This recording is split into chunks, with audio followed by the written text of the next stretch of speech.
is part of every business owner's journey. And that is the art and science of overcoming the obstacles that you face. Yes. They are inevitable. Yes. They are existential sometimes. Yes. They are fear-inducing most of the time. What do you do when you hit one of the obstacles? Well, I think it's really important. First of all, it's great to be with you all here. I know you've had a full day, and I hope to add some real value to you in this brief time. I think it's really critical that you understand that everybody wants to grow their business, and we all go through different phases, right? Just like human beings go through phases. You know, you give birth to your business, and you're an infant, and an infant is a run for survival, and cash flow problems are a natural process in most cases, and you're running. Hopefully you get to a teenager where now cash flow is not a problem, you're growing like crazy, and then you have a new problem. You don't have systems in place. And maybe you get to young adult where you have to decide what you're not going to do. Eventually, hopefully get to prime where you're growing your business revenues and you're growing your profits and you got a professional organization and you're not doing it. Because as long as you're doing it, really you don't have a business. What you have is you're self-employed. There's nothing wrong with being self-employed. But whenever you meet someone who's in business is stressed, they're always a business operator. And my focus is to become a business owner. How do you do that? You realize that the chokehold in the growth of your business is always the leader. And it's your skills and it's your psychology. And I found it's 80% psychology and 20% skills. You got to have the marketing skills. You got to be able to lead. You got to be able to recruit. You got to do all those things. But really, most importantly, you got to get it through what I call the threshold of control. And this, to me, is the secret to really succeeding in business. And it's pretty simplistic. How many of you snowboard or ski? Anybody out there snowboard or ski? Give you a sense? So most people are terminally intermediate when they get into that sport, right? You know, they really never get that good. They're not really a belonger. They're kind of in the middle, and they never get much better. And I think the reason is they never push themselves beyond what they can handle, right? You're used to greens or blues, and you find yourself on a double black, and what happens? Everything inside you freaks out because you're past what I call the threshold of control, your comfort zone. And you look down, you go, I could die doing this. So now you have two choices. Either most people slam themselves on the ground, hang on for dear life, and try not to skid off the cliff. And at best what you do is survive, or a few people let go of their fear, no matter how scary it is, and goes, I got to go down this thing, and there's no other choice, and they focus on where they want to go instead of what they're afraid of. And they find a way to carve. And once you carve a few of them, that double black is your bitch, right? You don't have to worry about that anymore, right? And so that's what happens in business. So for me, I can remember going and starting my first business in Vancouver, British Columbia, Canada. I got on a radio show. And this person, it was a shock jock radio show and I didn't know it. And they started attacking me and saying I'm a liar and a charlatan. You can't do these things. And this therapist called me up and said, you know what, I've dealt with people forever. You can't wipe out a phobia in less than an hour. It can take 7 years. I have a patient right now I've worked with for 7 years and I've been able to solve this. And I said, great, bring that patient tonight. I'm doing a free guest event at the Holiday Inn. And I'll take care of that. It should take me 10 or 15 minutes. Right? and you so do it? I did it. And I was able to do it. I wrapped a snake around this woman. She had a snake phobia. Phobia is an uncontrollable response. So because of that, I had people coming to these guest events like crazy. And I thought I hit the home run, right? And I did this big guest event. There was like 1,000 people there, which for me would be like, I don't know, 100,000 people in an event right now. And after I was done, a bunch of people signed up for my seminar because I did a free value add event, and then I would invite them to come spend 3 days with me. And this man walks up to me, and he's from immigration. He goes, a great seminar. He goes, I'd like to see your work permit. And I said, what's a work permit? Right? You know, when you're in the beginning of business, you don't know these things, right? He goes, well, to work in this country, you need a work permit. And he said, I'll tell you what, I got to see you tomorrow at 5:30. I goes, well, my seminar starts at 7. He goes, you'll be fine, just you got to be there at 5:30. He said, I'm not asking, it's a requirement. So I show up at 5:30, I wait for half an hour, now I'm starting to stress. And finally I sit down with a guy and he says, you're taking away Canadian jobs. I said, how many Canadian firewalkers are there? Come on, that's what I was doing those days. And he said, no, you teach NLP skills, neuro-linguistic programming, and these people have classes of 20 people and you got a class of 500. And so they say you're taking jobs, so your event is over. So what do you mean your event's over? He goes, if you walk on that stage tonight, we will handcuff you and deport you. This is what I call a threshold of control. Right? He says, you're going to have to give the money back. I said, I can't give the money back. I spent all the money to put on the seminar. I wasn't a good businessman. I just wanted to help everybody, right? So I spent all the money to do it. And he goes, you have no money? Well, you're going to have to deal with that. So I walked out of the building. I have 40 minutes. People are going to arrive. I can't go on stage. What do you do? I told my 3 staff members, 2 of which were volunteers, what happened. They're like, And I said, here's what we're doing. I'm doing this seminar. And they said, you're going to go to jail. I said, I'm not going to jail. I said, how close is the border? True story. And they said, well, there's a place called Bellingham, Washington. It's about an hour and 40 minutes. I said, rent me 6 buses, and I'll meet the people out front before they go in the hotel. This is not a problem. I met everybody up front. They said, this is a traveling seminar. It's a surprise, right? We're going to Bellingham. We're going to America.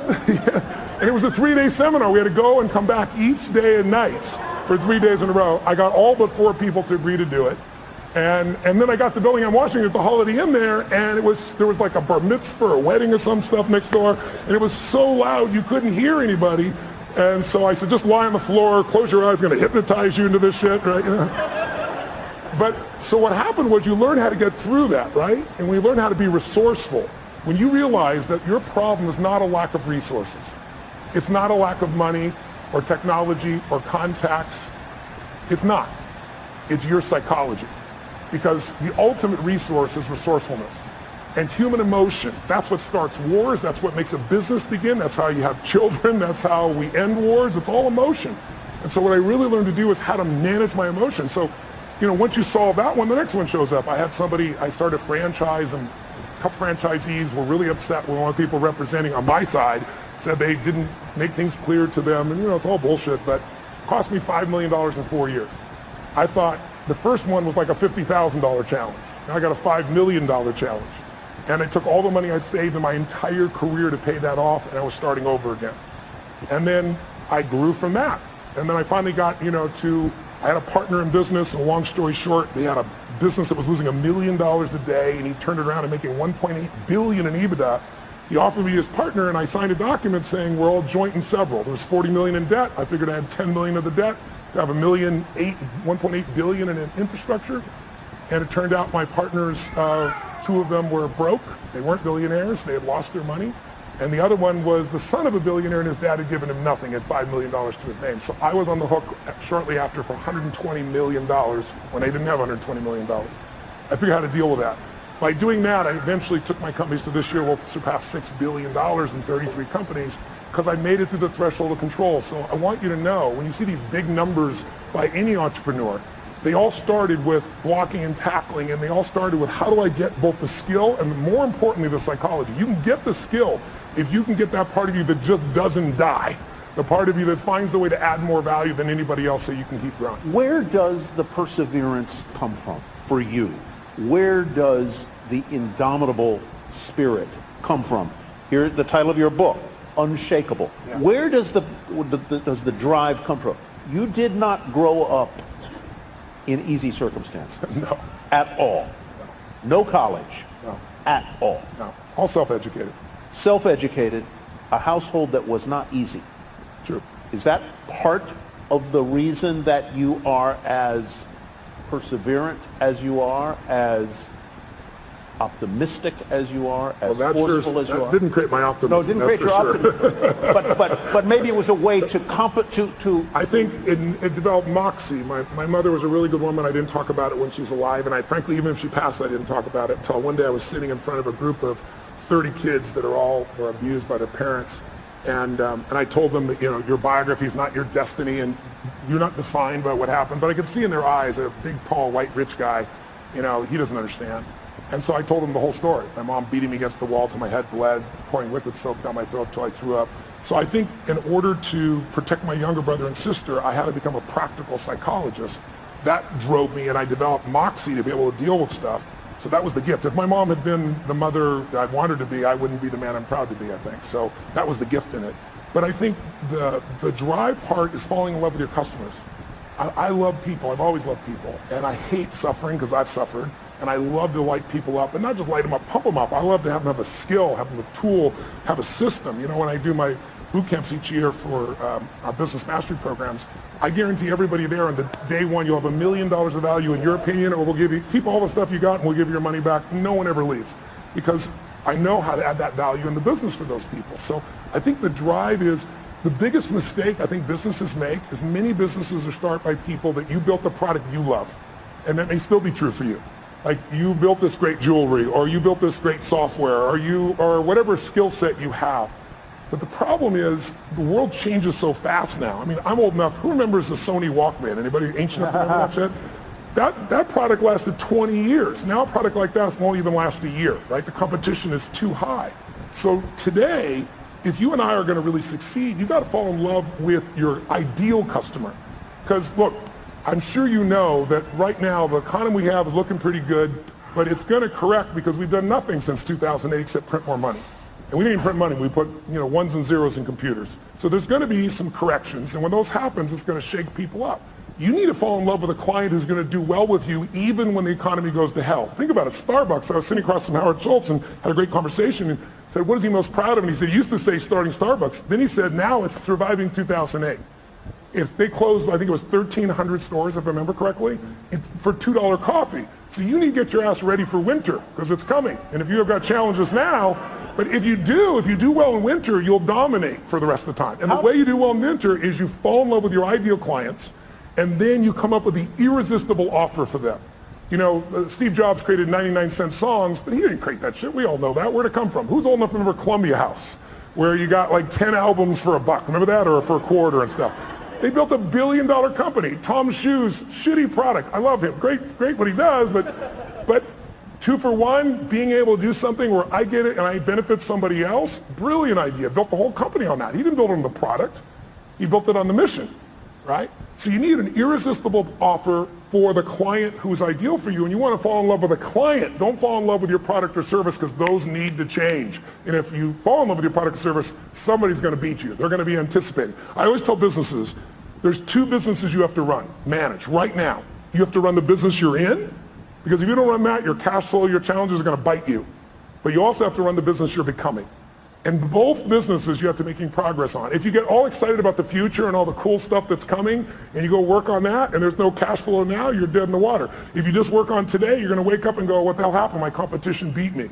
It's those 2 sides.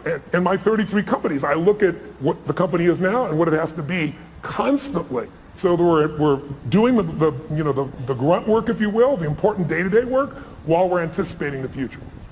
When you were building your businesses, and you've gone through an evolution, as all business owners do. I mean, what you were doing 30 years ago isn't really what you're doing today. How and when did you know that you were doing in life what you were meant to do? Because I think that's part of the quest of the entrepreneur, is to achieve that. When did you know it? How did you know it? When did I know? I think I've known you. I think you know it at different stages, at different levels, at different times. It's like I can remember one that stands out from you. And yes, that pops in my head is President Clinton calling me. I was with Peter Guber, my partner in the esports business, and we both owned the LAFC new MLS franchise, soccer franchise, building a stadium here. I was at his home in Aspen, and he says, the president's on the line for you. And it was President Clinton. And I picked the phone, and I talked to the president for a few minutes, and he told me what's going on. And I said, Mr. President, I'm completely honored you want me to come visit with you, and I'd love to, but I want you to know I'm not a fan. I said, it was the time in which you said the economy's stupid, and then you turned around and did all these things that weren't related to the economy, and he looked like a very weak president at that point. And I remember Peter looking at me going, you just told the President of the United States you're not a fan.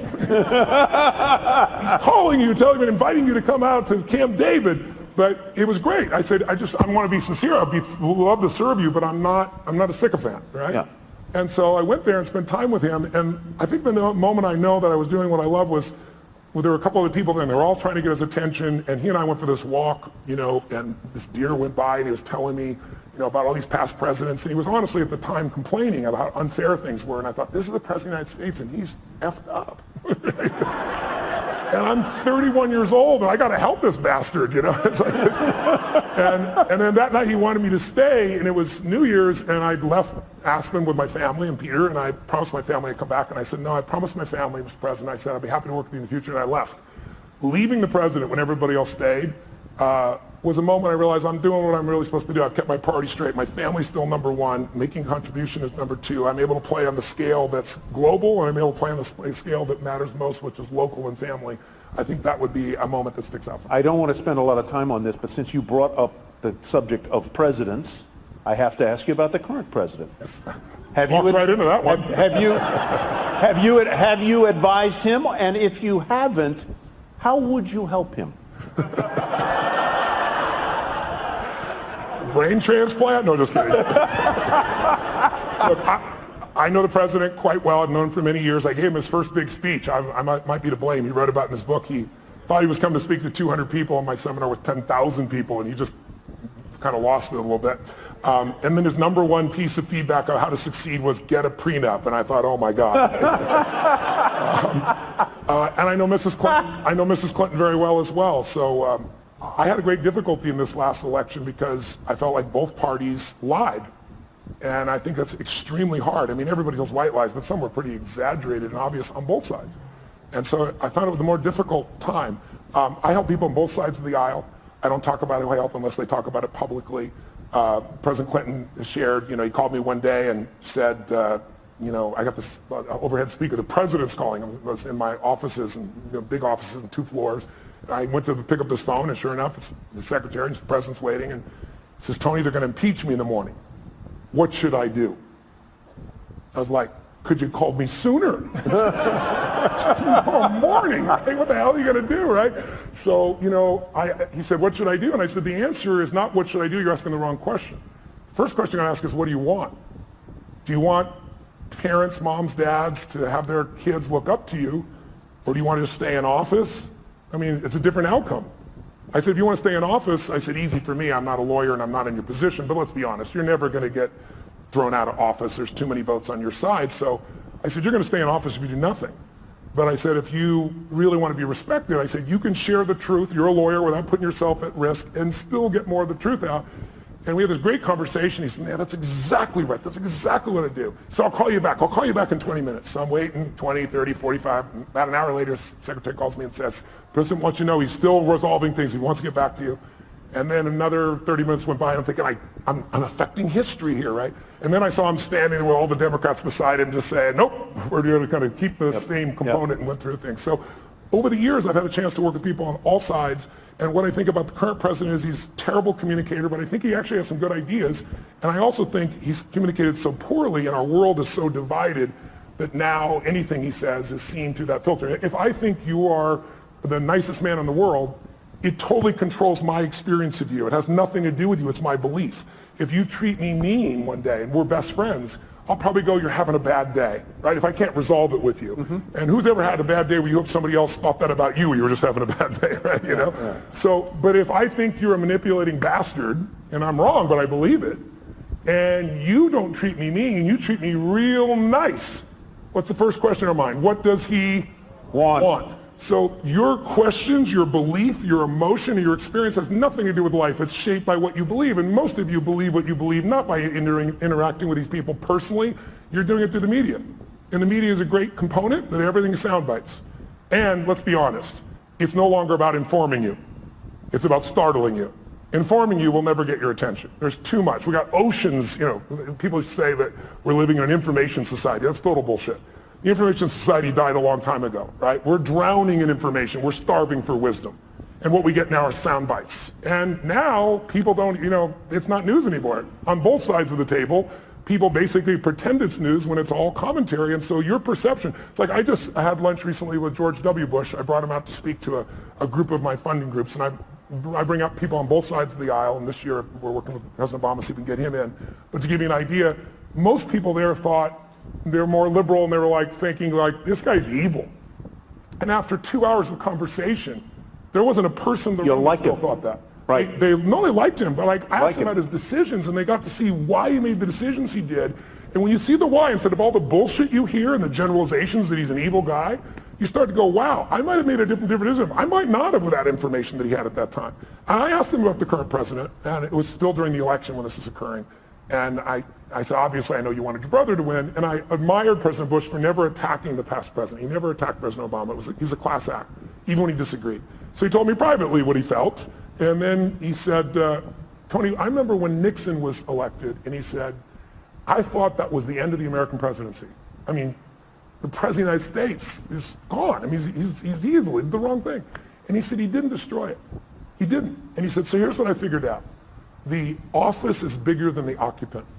And I really believe that's true. I think if you want to go home tonight with a little bit of comfort inside, go back to that truth. The office is bigger than the occupant. And you see it when he does things, and then there's a judicial branch that balances it. And I think we're in a situation where the biggest challenge we have as a society is we've demonized the other side on almost every issue. Right. It used to be that, congressmen and senators would go fight like crazy on the floor and then they go have a beer together. Now you're radioactive if you talk to somebody. And that's huge. I met Mr. Gorbachev. I got a chance to fly him for 4.5 hours, and I asked him what ended the Cold War, and he said the end of demonization. He said it used to be you guys were attacking us and everything you did was evil. We were the evil empire and we knew you were evil. And he said one day, he said, I was sitting there with President Reagan and he was lecturing me. And he said, I could feel the anger. He said, I could feel my face burning red. I was so mad. And I said to him, you are not my teacher and I am not your student. And you will not lecture me.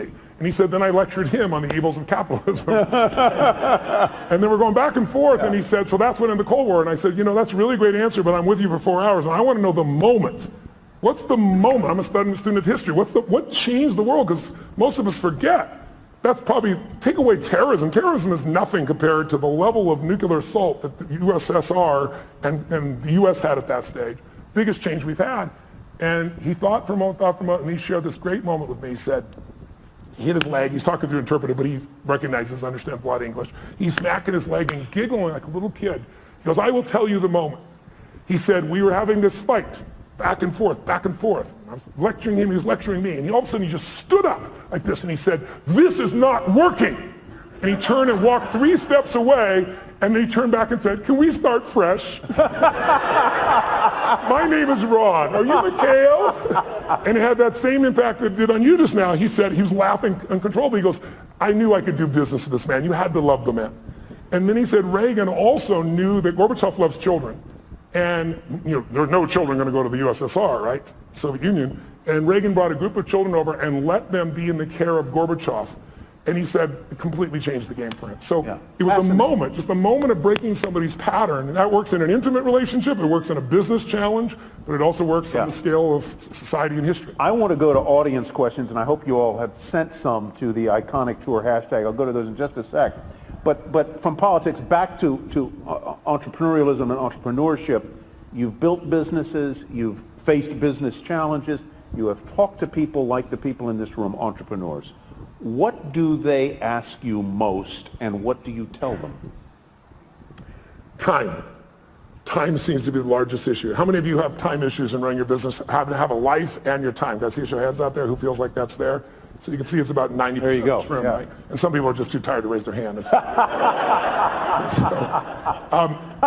But the issue of time is not the real issue. The real issue is that they're operating as an operator, not an owner. Yeah. And so what I start to do in the beginning, you have to do both, right?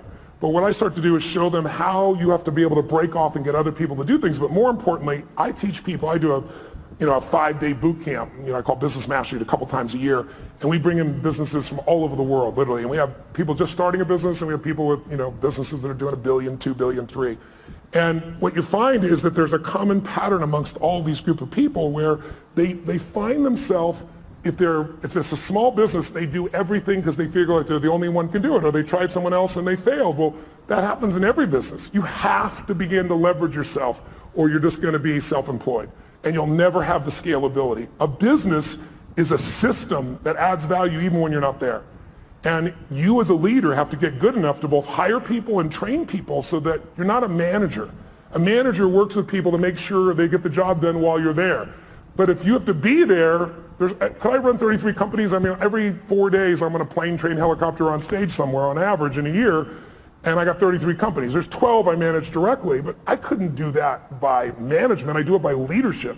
I build leaders who can make their own decisions. I hire people that are the best of the best. Now in the beginning, that's hard because you have no money, right? So you hire the best, it's called you, and you pay them nothing, right?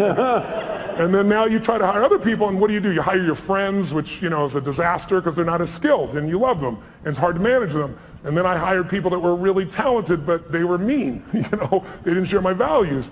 And so eventually you get to that place where you can find the right people. But I think the most important secret for the growth of any business, the question I guess on how to get over the time, and the answer is you got to take 2 hours, 90 minutes a week with your team of 1, 2, 3, 2,000, and you got to meet where you work on the business. And I teach people a format called 7-7, where there's 7 areas of a business that you cannot miss: marketing, sales, optimization, the financials, culture. And I'll make sure that each week you and your team focus on that, not the day-to-day business, but how do we strengthen our marketing not just for this run, but overall how we build the brand. What do we do to change our sales process? How do we optimize the business? How do we spend no money and grow the business 30% in the next 3 to 6 months? And when you take small markers in the business that are critical and you improve them 5, 10, 15%, but you do 12 of them, you'll grow your business 120, 130%, 140% because there's a compounding impact. You don't just get the improvement you've made. So I try to help businesses to make those changes so you have time to think and be strategic. Because if you're just running, how many of you are stressed? I'll be honest if you would. Today, being here and not being at your business, how many feel some stress in your business being away even for a day? Okay, write down, I'm a business operator, F that, right? I'm gonna become a business owner, you've gotta be. Yeah. Let's go to a question from the audience. What would the 30-year-old version of yourself say to you today with conviction and be flat wrong about? Let's see. What would the 30-year-old Tony Robbins say to you today? Well, first of all, he's dead, so he's not going to say shit today. I buried him a long time ago. It was on 57. I would say the 30-year-old would say, this is what we're going to do this year, and it would be these huge numbers. And I developed a principle around the time I was 30, which is most of us overestimate what we're going to do in a year, and we underestimate what we're going to do in a decade. And a decade happens that fast. You'll blink your eyes and a decade will be here. That is a great point. I really, truly, everything I do is long term. I think it's the biggest challenge we have in corporate America is everybody's looking at the next quarter. Instead of the best business people, the Mark Benioffs, the Steve Wynn's, the Peter Gubers, the people that I hang with, they all are decade-long people. When I was 14, I said, this is how my life's going to. I decided. I said, in my 20s, I'm going to help. I want to have the skill to help anyone change their life. If I'm committed and they're committed, it's going to be done. I'll have the ability. So I got to build to that, which I did. And then I said, in my 30s, at 14, I said, I'll do that with groups of people instead of one-on-one. And then in my 40s, I'll do it with big groups. In my 50s, I'll do it with companies. In my 60s, I'll either do it in government as a servant there or in a religious context, because I'm a spiritual person, but I don't tell people what to believe religiously. But at that point, I've lived long enough, maybe I will. Would you ever run for office? Before I would have said yes. Now the answer is no. I've served on both sides of the aisle, and it's not really about the office. It's about fundraising right now so much of the time. And I would not do that unless I ran with my own money and maybe a small number of friends. But at this stage, I think it would disrupt my wife's life so much. Yeah. I'm a very public person and she's not, and I feel bad for her, so I don't think that would be the right direction. Let's go to Jeff Conlon's question. If mindset is the key or a key, how do you shift your mindset? I was going to ask a question that's related to that, and that is, you're now, well, you say you're top of the world, but you're a confident guy. What do you do? What do you do when you have self-doubt? And that's sort of, how do you shift your mindset? How do you deal with self-doubt? I don't have a lot of it at this stage, but I... Shocking! I'm being honest, right? I think self-doubt is, instead of self-doubt, I would say questioning. I think it's critical to question, but at certain stages. If you're questioning all the time, you have nothing but fear and doubt, right? You only believe something because you don't question it, right? Someone tells me, oh, so-and-so, talk behind your back this, and you go, no, they're my friend, they'd never do that. Your belief, you're certain they're not going to do it, so you don't even entertain it. But if 2 or 3 people tell you that and they go, wow, could John really be doing this behind my back? And you start questioning it. Have you ever done that? You've been upset with somebody, you confront them, and then you find out it's all bullshit, they didn't do anything wrong, and you feel like an idiot? So for me, I think there's a time to question. And so I organize that. When I'm beginning something, I do that. And my investments is a perfect example. If you look at somebody, like Richard Branson, for example. Richard is this giant risk taker, right? But he's got one question. He questions within himself and everyone else. How are we going to protect the downside? It's his number one question. You never believe it. The guy risks his life. When it comes to investments in business, he doesn't risk anything. He told me when he was building Virgin, he's taking on British Airways, and it's a giant outlay in capital. I mean, this could literally bankrupt him, and everybody said it would. So he said, okay, how to protect the downside? And he negotiated with Boeing for a year and a half and convinced them that if he went out of business, if he was wrong and lost his business in the first 2 years, he could give back all the jets and have no liability whatsoever. So his whole focus is asymmetrical risk reward. How do I take the least risk with the most upside? If I was going to say anything to entrepreneurs in this room, the illusion that you've been taught is that great entrepreneurs take giant risks. It's total bullshit. There are some exceptions that have, and they've gotten lucky. But if you look at the ones that consistently succeed, they know the upside will take care of itself. They focus on how to protect the downside, and they take risk where they know I'm taking a limited risk for an unlimited upside. So if I'm wrong, I'm still okay. You know, I work with Paul Tudor Jones, one of the top 10 traders in the history of the world. And Paul, I've worked with him, I've coached him now for 24 years. He hasn't lost money in those 24 years on his own personal trading. And during that time, I've learned so much from him. And the biggest thing I learned from him was this asymmetrical risk reward, that when he risks $1, he wants to be certain he's going to make 5 where he doesn't risk the dollar. See, most people risk $1 to make 10% or 20%. You won't do that. If you do that, you're going to go broke. Because here's what happens. You risk $1 to try to make 5 and you're wrong. Risk another $1, and if you win, you still win big. You can be wrong 4 out of 5 times and still break even. That's how the best in the world do it. They don't do it by taking these gigantic risks where everything's on the line, and if it doesn't go perfectly, you're out of business. That's why most businesses go out. You want to think of asymmetrical risk reward. Tudor Jones, curiously, as an aside, was a classmate of mine at the University of Virginia. Wow, that's awesome. I met him there. He would world. never remember me, but a fascinating guy. Another aside, because you mentioned he's a hedge fund manager in Connecticut. You did a brilliant interview with Ray Dalio for, I believe it was Facebook, not long ago. Yeah. And his book is really terrific, called Principles. I recommend you all go get it. It's very, very good. It's one of the greatest business books I've ever read, because if you don't know who Ray is, most of you know Warren Buffett. That's because Warren Buffett is sweet in shares and his public nature. But Ray is actually the most successful investor of his type in the history of the world. He's returned more money to investors from a hedge fund perspective than anybody in history. When I met Ray 10 years ago, you had to have a $5 billion net worth for him to talk to you. You couldn't be a billionaire, that's too weak. And you had to give him $100 million to start. Now he won't take your money no matter who you are. When I went to go interview him the first time, the Prime Minister of China was talking to him on the phone. He was coaching China on what to do with their money. That's how brilliant he is. Yeah. Hedge fund people, if you're familiar with rich people give their money to hedge funds, a big one might be, let's say, 20 billion. He's 160 billion. But go get his book. He flew down to Palm Beach to my home. And it's called Principles. He said, I want you to be the first person to interview me and do it on Facebook Live, so I did. But I love this man, and he will show you how he built from nothing. He literally started with nothing. He worked as a caddy. He started when he was 26 years old in a 2-bedroom apartment, and now he's got 1,800 employees and 160 billion. And he's one of the 100 richest men in the world and one of the top 10 that you'll meet. But his insights about how to run a business, how to run your life, we all need principles to guide our decision making. If you really think about it, success is the result of good judgment, right? If you make great decisions, you're going to succeed. But where does good judgment come from? You know, good judgment often comes from experience, and experience often comes from bad judgment, right?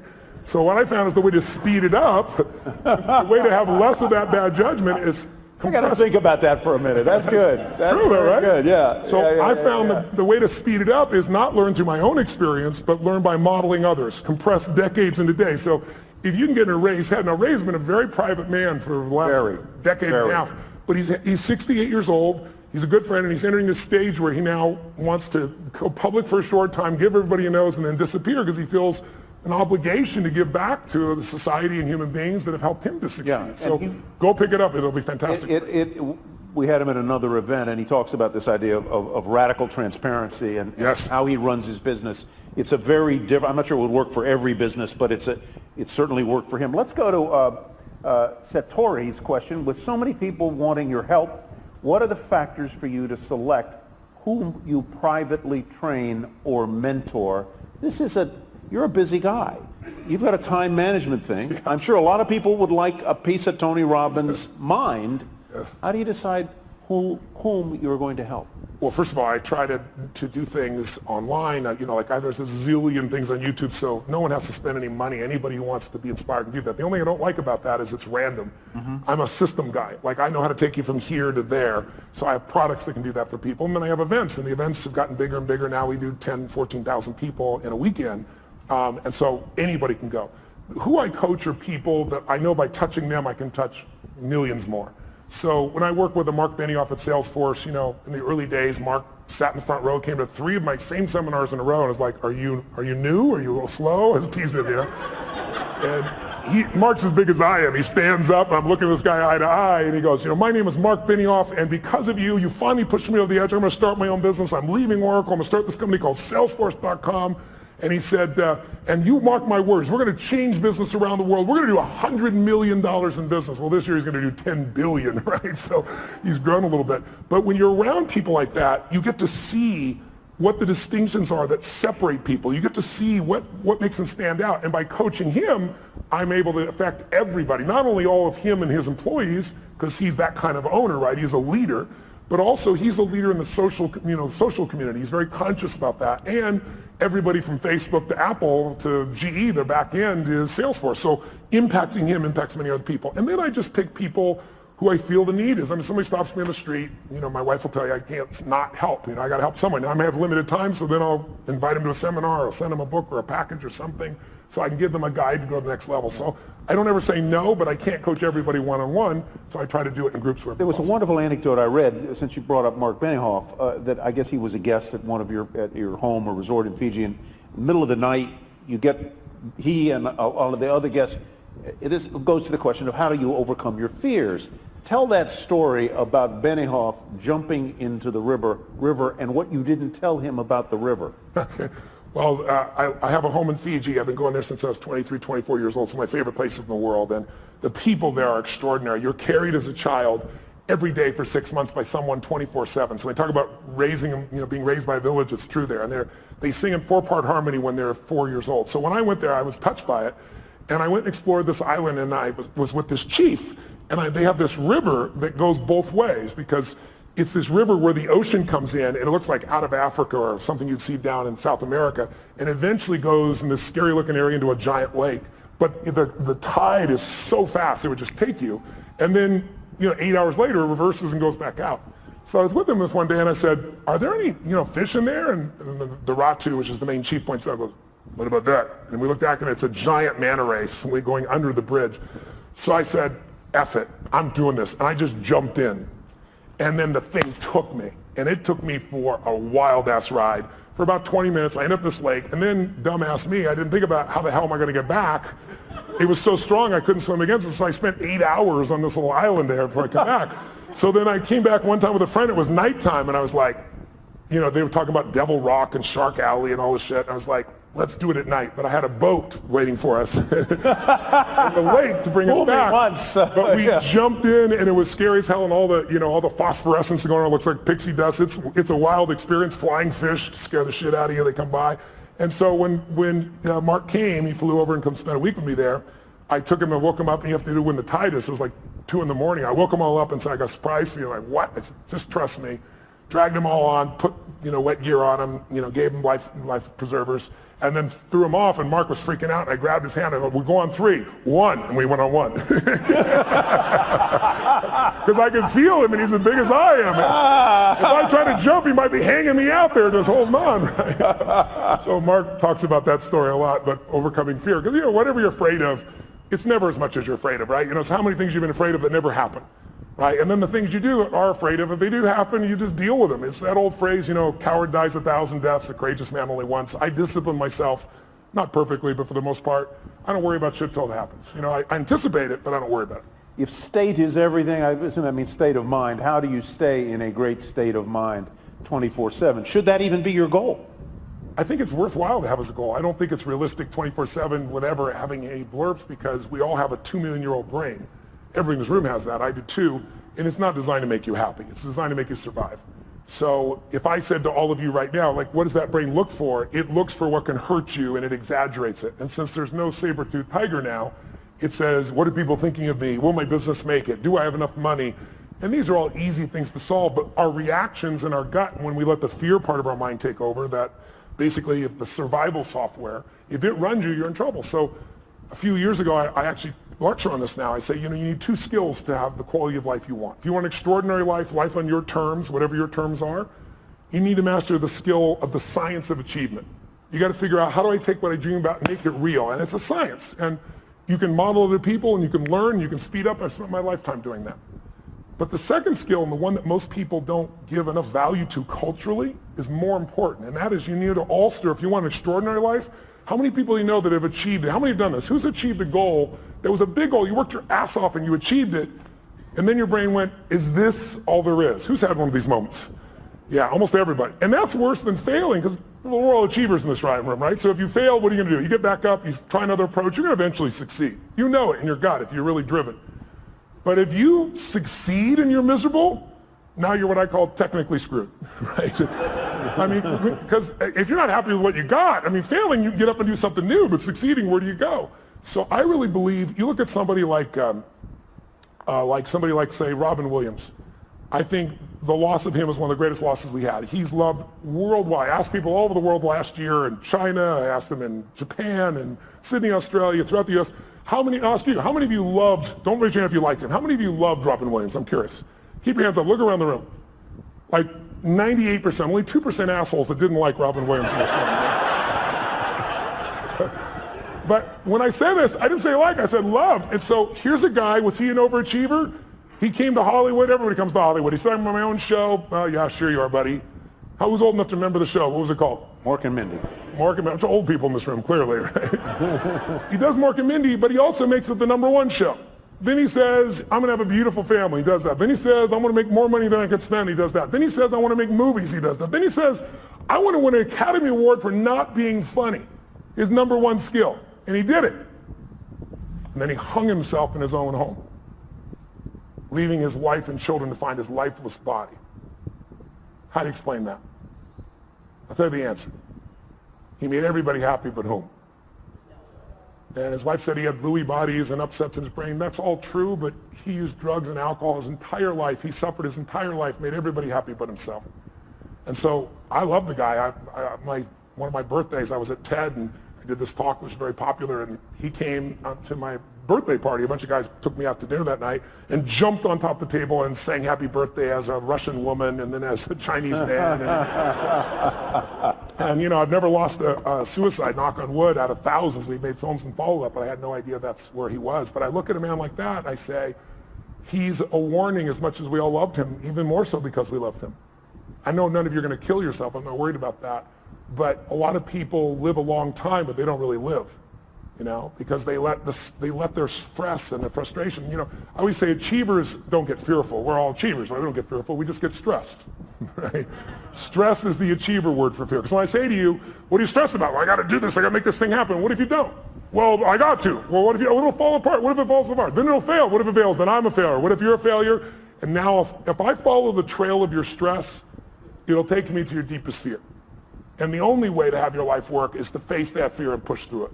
What is courage? Courage does not mean you're not afraid. It means you're afraid and you do it anyway. You're scared shitless, but you do it anyway. And I think if you're going to succeed at the highest level, you've got to face those fears. Leads right to the next question. Based on your experience, what are the top 3 characteristics to have in order to be successful? For these type of people, what does success look like? What does it feel like? What are the characteristics that can get you there? What success looks like and feels like is different for everyone because we all define success in a different way. So I leave that to them. But what does it take to succeed? That I can tell you because I could be an idiot at this point. But when you've been with 50 million people, 4 million in live seminars for days and nights and days and nights, I know that whatever we do, it's the result of our patterns. It's not us. There are certain patterns that'll make you angry, they'll make you frustrated, they'll make you pissed off. And there's certain patterns of thinking and feeling and using your body that'll make you playful and fun and grateful and excited and passionate. And if you think it's you, because you've done a pattern so long, it's hard to change yourself, but it's easy to change a pattern. Where do the patterns come from?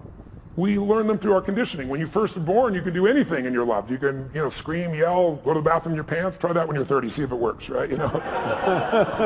But you learn very quickly as time goes by, you're loved for nothing as a baby, right? You're loved no matter what you do. Because your mother's, got oxytocin. She's drugged, natural drug in her body. Men get it too, but women get 10 times as much. That's why a healthy woman cannot leave her child.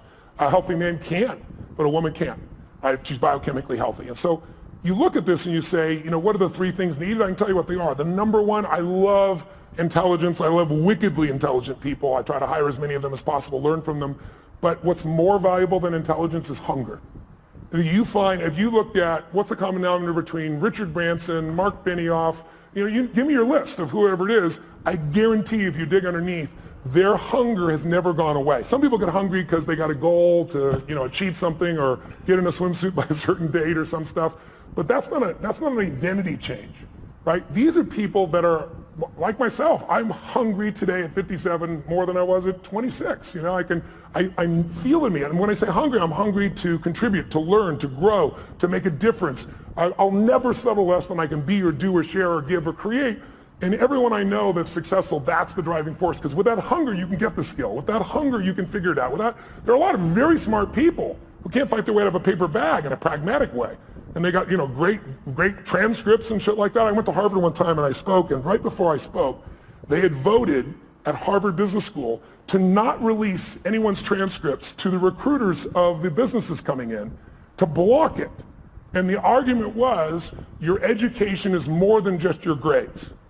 And I went berserk. I got up there, first of all, they said, Tony, I expect to be, 1,000 people there, a couple thousand people there. And they said, no, Bill Gates was here, we have 300 people, it's gonna be much smaller. But we ended up with about 1,200 people, standing room only. And they gave me 30 minutes, and of course I went 3 hours. I did, no one left. But one of the first things I did, I said, what is this bullshit I'm reading? This was in the paper that day. I said, listen, I'm not trying to be disrespectful, but you've been disrespectful to each other. I said, if you're not willing to show your transcripts, I agree with you. Your career, who you are, is more than just your degree here. But you chose Harvard for a reason. And there are people here that have worked around the clock and gotten, 4.0, and you got yourself a 2.6, and you're going to block them because there's more of you than the 4.0. It's not going to work that way when you get in business. When you get in business, you guys who are doing this right now, you're going to be judged on one thing, results. And your grades are the results in this context. And if you think your grades are not it, then convince me as the interviewer that the grades are a part of it, but there's so much more you've done. If you can't do that, you're never going to make it. I said, you guys, anybody voted for that? Just count on a future that is full with pain. And the room was like, it was pretty intense, I guess. I thought it was pretty soft, personally. And then all of a sudden people stood up and they did a standing ovation, and people said, this is bullshit, because this is what happens sometimes in a democracy. Sometimes in a democracy, the lowest level standard is what becomes natural. We're seeing it right now on the political side. We're seeing people that are, in Berkeley, the home of free speech, people throwing things, burning things, destroying things, who are supposed to be liberals who should be open for open speech. And then you see conservatives that are just as dumb, saying things that are inflaming people. It's not one side or the other, it's us as a society. We gotta shift it. We gotta go from demonization to saying, let's say it's a fight over guns. Very emotional fight. What's the problem? We demonize each side. Nobody in this room, whether you're pro-gun or against gun, whether you want gun regulation or not, there's nobody in this room that doesn't want their children or their friends or their family safe and protected. We just disagree. People disagree on how. And if we can start with what we agree on, we can actually make progress. But today, there's no progress because we now also augment this with social media, and we augment it with the regular media. And think about it. The media is not here to inform you. They're here to startle you. We all know if we say something inflaming, you're going to talk about it, share it on social media, and they get a multiplied effect. It's all about advertising. So you have to really discern yourself today. You have to understand it's the Wild West, not only on the internet, but on television as well. And you have to decide, if you're an independent thinker, what is really right, and maybe be part of the solution instead of another person that attacks the right or the left, Donald Trump or whoever it is that you'd be attacking. There's lots of people that are easy to attack, but attacking doesn't change or improve anything, in my opinion. We gave you 45 minutes. Would anybody here mind if we went a little longer? Would you mind if we went a little longer? Sure. So let me... 5 or 6 more hours? Yeah, 5 or 6 more hours. We'll bring the bar inside is what we'll do. But I want to finish what I said just for 1 second. Yeah, please do. I want to answer this person's question, which was 3 things. Oh, 3. We got through 1, hunger. Yeah, okay, let's get fast. to 2 and 3. Hunger is the number 1. I think the number 2 is having a mission larger than yourself. Because it's kind of like having a child, right? Having a child is a very exciting thing, and then you have a child and you go, what did I do? Sometimes, right? Same thing with a business, right? You've got to really be able to have something you're doing it for that's more than you, because in the early days of the business, it doesn't really make you any money, and you work your tail off. So you need pride of ownership, you need joy, you need a mission. And I really believe until you find something that you care about more than yourself, you'll never discover what you're capable of. Because we'll all do more for others that we love or respect than we'll ever do for ourselves. That's part of the beauty of being a human. Most of us do more for our kids, for example, than other people. And then I think the third thing is, you got mission and hunger, is you really have to become obsessed with strategies, because strategies can save you so much time. The wrong strategy, I'll give you a stupid metaphor. If you said your number 1 goal is to see a sunset, and then you start running east as fast as you can, I don't give a shit how positive you are. I don't care how hard you work. I don't care how long you've been putting into it. You got the wrong strategy. But the right strategy in business and in life can save you a decade. And someone else may have spent, again, a decade figuring it out through trial and error, and then they figured it out. You might be able to learn it in 6 weeks or 6 months or 6 days or 6 hours. So I think that would be my third element. So let me ask you a question that may be a little off point, but I hope helpful. A lot of people in this room and a lot of people in the world want to follow their passion, okay? But they've also got to put food on the table and pay the rent and pay the bills. How do you do both at the same time? How do you build, have your mission, have your passion, and do that when you know the world is a tough place, hard to make a living, hard to pay the bills, places expensive? How do you do that? How do you thread that needle? Well, it depends on who you're dealing with, right? If the person is entrepreneurial and they ask me this question, I always tell them, you've got to take care of your kids, you've got to pay the bills. And I said, but, tell me when you work. And they tell me, well, I work, 9 to 5 or 8 to 5 and I'm exhausted and everything else. I said, well, what are you doing with the other 8 hours? Because that's what I did. I worked as a janitor all night long, middle of the night, everything else. I could compress time there because it was based on results, not time. So if I could do a great job in shorter time, I had that time. But then, what I start doing between, 7 o'clock at night and 2 in the morning, which is pretty much the time I worked, that's when I was developing myself, getting the skills, learning, educating, starting the business. So I think people just have to realize it's a gut-wrenching process. Entrepreneurship is not for everybody. Most people fail in entrepreneurship. The vast majority fail. 96% at 10 years, but what happens after 10 years? All clear sailing after that? Anybody remember Lehman Brothers? They're around a century. They had gross revenues over a century of more than $1 trillion with a T dollars. That's what went through their bank accounts over that century, and they're gone. So I don't think it's right for everybody. I think you have to really be clear, is your personality the right personality if you're going to begin in this area? And then if you're going to work for somebody else, you can still become financially free, but that means you got to stop being a consumer and become an owner under entrepreneurs. You want to own businesses, right? Get out of just being, don't just own an iPhone, own the company, but not just Apple, obviously. But how do you keep your energy up and your enthusiasm up? How do you do it? I'm wired for it. It's my nature to some extent, but also the other part is I get to see results. I mean, who here has been touched by my work before? I'm curious. Anybody in this room? So look around the room, and how's it hard to be inspired when I'm in a room and a third or 40% or 50% have used my work? And so people come up to me every day, dozens of people a day if I'm traveling, and they tell me the most amazing stories. Outside my children and my wife, that's probably the greatest gift of my life. I never get tired of hearing it, and it just makes me want to deliver more, give more, have more impact. Yeah.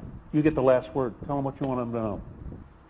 Well, if you're entrepreneurs out there, here's what I'd say to you. I'd say, don't be so damn hard on yourself. I know that sounds counter to being an achiever, but when you're beating yourself up, you're sucking out the energy you need to move forward. It's kind of like, I always tell people there's so much energy, and I've built mine. I do a lot of things to build my energy to be incredibly strong and have really strong endurance, because to me, energy is life. If you don't have strong energy, you're not going to do anything. But even after we look at that energy, it only goes so many places. So if your energy is being caught up, if you take energy in a business and you pour it into external marketing, going out and reaching people and adding value, that business is going to grow. But if there are inner conflicts in that business between people, then the energy is being sucked in here and less energy is going out there. The business is going to have problems. That's also true of you. If you allow your disappointments to create these inner conflicts and fears and you let them run wild within you, they're going to suck the energy out you need to go to the next level in your business. You have to discipline your disappointment now. Mine is the 90-second rule. So watch this. Try something real fast. Look around this room. I'm going to give you a test. Look around this room and see everything that's brown. I'm going to test you in a moment. Look behind you, look around you, look at clothing, look at people, look anything that's brown. Brown, brown, brown, brown. Record it in your mind. Close your eyes. Now, with your eyes closed, tell me everything you saw just now that was red. If you see more brown than red, say aye. Open your eyes, look for red now. Really look for red. Look for it anywhere you can find it. Look around you, look beside you, look at the front, the back. How many found more red this time? Raise your hand if you did. Say aye. Why'd you find more red this time? Because you told me to. Seek and ye shall find. But here's what's amazing. Seek and you shall find even if it's not there. I'll prove it to you. How many saw beige shit, called it brown just to feel successful? How many saw burgundy, called it red just to count more pieces?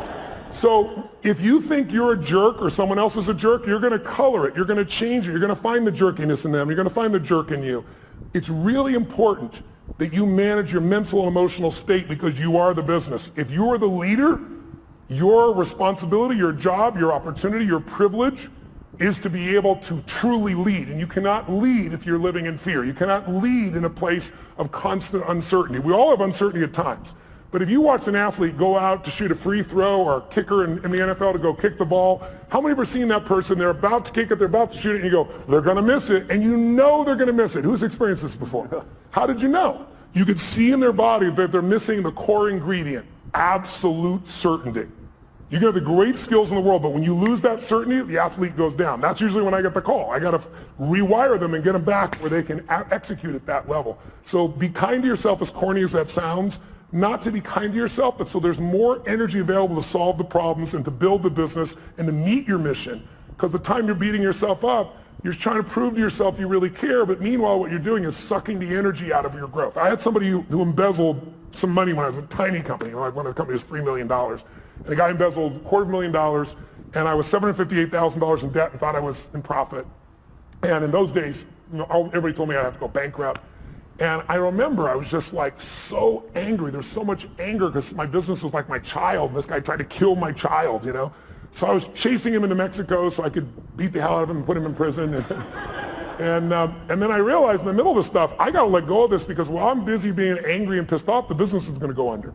I'm chasing birds. What am I do when I catch the bird? I got to focus on how to add the value.